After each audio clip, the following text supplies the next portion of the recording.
मुजफ्फरपुर के नगर थाना क्षेत्र की कमरा मोहल्ला स्थित सिया जामा मस्जिद हमेशा विवादों में घिरा रहता है। शुक्रवार को सिया जामा मस्जिद में नमाज पढ़ने और पढ़ाने को लेकर दो पक्षों में विवाद हो गया। जुम्मे की नमाज को लेकर दोनों पक्ष आमने सामने हो गए।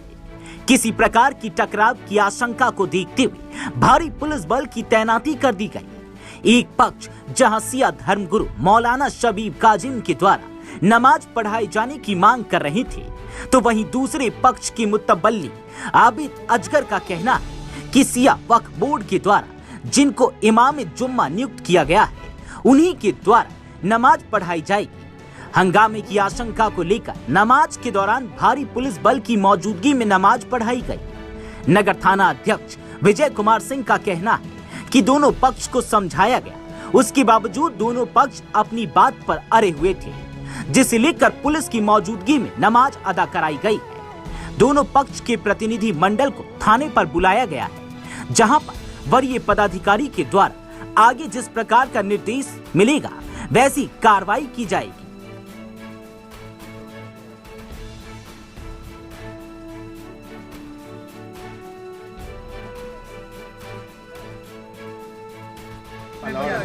अभी तो 12 साल अभी हो गई ना, 12 साल इधर से होगा, 24 साल। कोई किसी पक्ष के बीच में नहीं है। नमाज अदा हुई है, होती रहेगी, आगे भी होती रहेगी। कोर्ट हम 10 साल तक जो अतिक्रमण हुआ, हाई कोर्ट से जजमेंट है हाई कोर्ट का। इस वजह से हम मुतवल्ली हैं। हम इमाम साहब को नियुक्त किए हुए हैं, वो नमाज पढ़ा रहे हैं, आज भी पढ़ाया है। इंडिविजुअल किसी को भी मस्जिद में आने पर रोक नहीं है, लेकिन अतिक्रमणकारी जो लोग हैं जिनका कोर्ट ने नाम दिया, वो नमाज नहीं पढ़ा सकते हैं किसी भी हालत में। दो नमाज नहीं हो सकती है। कब तक पुलिस अभिरक्षा में नमाज पढ़ाई? पुलिस अभिरक्षा का कोई सवाल ही नहीं होता है। हर फ्राइडे को लोग तो आए हैं यहाँ, नमाज पढ़ के चले गए। एक तो क्रिएट मोटिव ये है कि पुनः अतिक्रमण किया जाए। मोटिव नमाज पढ़ना होता तो नमाज पढ़ के लोग चले भी गए होते यार, समय क्या होता है नमाज में। लेकिन मोटिव ये है कि हम पुनः अतिक्रमण कर लें, यही मोटिव है। कहना है कि इमाम के पीछे हम नहीं पढ़ सकते। इमाम के पीछे हम नहीं पढ़ सकते, आप उनका जो इमाम है उनके पीछे पढ़ेंगे। तो यहाँ वही नमाज पढ़ाएंगे जिनको हम इमाम नियुक्त किए हैं। दूसरा इमाम यहाँ अलाउ नहीं हो सकता है। आज किस बात का विवाद था? विवाद कोई विवाद नहीं। वो लोग आए झुंड आके, मोटिव ये अगर नमाज पढ़ना आते हैं, इमाम साहब ने नमाज पढ़ाया है, सब लोग नमाज पढ़ लेते आके। मोटिव तो था पुनः अतिक्रमण करने का, नमाज पढ़ने का मोटिव नहीं था। किसी पर रोक नहीं है। सुबह 9 बजे से लेकर 9 बजे रात तक मस्जिद खुला रहता है। लोग आते हैं, आके नमाज पढ़ते हैं। इंडिविजुअल भी आके लोग पढ़ते हैं। जो जमात में शरीक नहीं हो पाते, इंडिविजुअल आके पढ़ते हैं। दो नमाज नहीं हो सकती। दो नमाज नहीं होगी। क्या परिचय हुआ? हाँ, आबिद असगर मुतवल्ली, नवाब मोहम्मद तकी खां, वक्फ स्टेट। उसके बाद से वो कोर्ट भी गए हुए हैं। कोर्ट का जजमेंट ले आए, 1 मिनट में हम चाबी दे देंगे, कोई दिक्कत नहीं है। नमाज के लिए हम लोग आए थे, जबकि प्रशासन की तरफ से ऐसा था कि वो लोग नमाज पढ़ लेंगे तो आप लोग एक आदमी का निकल जाइएगा तो नमाज पढ़ेगा। लेकिन अभी थाना प्रभारी को हम लोगों ने कहा कि जो है नमाज मस्जिद ख़त्म हो गई है, अब हम लोग इन करने दीजिए। तो नहीं, देखिए वो खड़े में हैं और वो इन नहीं करने देंगे और हंगामा होगा, फिर शांति भंग होगी, इसलिए हम इसके लिए परमिशन नहीं देंगे। हम लोगों ने कहा कि मैदान में नमाज करना है, उसको भी और हम लोग परमिशन नहीं देंगे। मैदान में पढ़ने का भी नहीं देंगे। तो कल आप लोग 5 आदमी इधर से और 5 आदमी उधर से आइए वहाँ थाना में, और डीएम और एसपी के यहाँ बातचीत होगी और उसके मुताबिक जो काम होगा। किस बात को लेकर विवाद चल रहा है? नमाज पढ़ने नहीं देंगे यहाँ। मौलाना शबीब काजिम साहब को यहाँ नमाज नहीं पढ़ने देंगे, नहीं पढ़ाने देंगे। मतलब क्या कारण है, किस वजह से रुका जा रहा है? अब कारण पता नहीं वो लोग क्या चाहते हैं, पर कारण यही है कि वो यहाँ जो नमाज पढ़ाते थे भू माफिया के खिलाफ में बोलते थे। सारा भू माफिया एक हो गया है। अब भू माफिया नहीं चाहता है कि शबीब साहब यहाँ नमाज पढ़ाएं और लोगों को ये भू माफिया के खिलाफ में बतावें, समझावें। मामला यही है। वक्फ बोर्ड का आदेश भी तो था उनके पक्ष में। वक्फ बोर्ड का भी पक्का क्या है, वो सब मिला हुआ है। वक्फ बोर्ड भी जो है भू माफिया ही के कब्जे में है।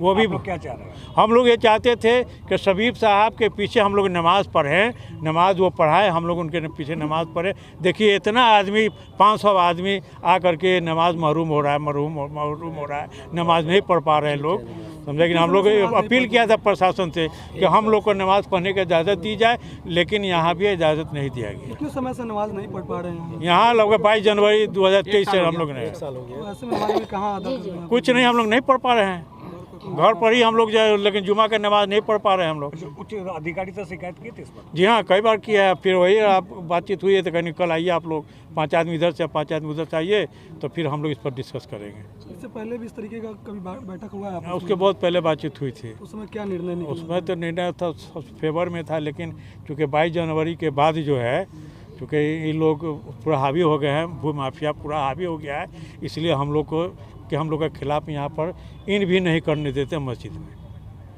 तो क्या करेंगे अगर यहाँ पे नहीं पढ़ने दिया नमाज? नहीं तो क्या करेंगे, अब हम लोग जा रहे हैं, अब बैठेंगे सब लोग, हम लोग बैठ करके आपस में तय करेंगे क्या करना है, जो फैसला होगा हम लोग करेंगे। क्या नाम हो गया आपका? मेरा नाम डॉक्टर मोहम्मद शफी हसन, घर का हुआ? घर यही महल्ला कमरा। यहाँ तो सबसे पहले ये दो पक्षों में नमाज अदा करने को लेकर प्रॉब्लम है।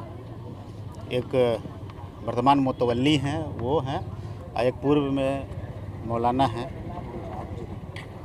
तो फिलहाल अभी दोनों को समझाया गया है। आज दोनों पक्ष जुटा हुआ था। एक मस्जिद को में नमाज़ पढ़ रहा था, वो छोड़ने के लिए तैयार नहीं था। दूसरा मस्जिद में जाने के लिए तैयार थे नमाज़ पढ़ने के लिए। तो ये संघर्ष की स्थिति थी, जिसको समझा बुझा के दोनों को अलग अलग रास्ता से घर जाने के लिए कह दिया गया है। अब कल हम लोग दोनों तरफ से 5-5 आदमी को लेके बैठाएंगे और वरीय अधिकारी के निर्देशन में एक हल निकालेंगे, जिसमें शुक्रवार को कैसे नमाज अदा किया जाए, और दोनों पक्षों में सामंजस्य बनाने की कोशिश करेंगे, ताकि किसी तरह की भविष्य में विवाद ना हो। बहुत दिनों से ये विवाद चल रहा है। विवाद काफ़ी दिनों से ये विवाद चल रहा है, और इसमें कई केस हुआ है। मौलाना साहब पे इसमें बहुत सारे केस दर्ज किया गया है, और 2 गुट बन गया है, और 2 गुट में अपना वर्चस्व को लेकर चलते रहता है मामला, जिसको हम लोग शांति स्थापित करने का प्रयास कर रहे हैं, और सफलता मिलेगी इसमें।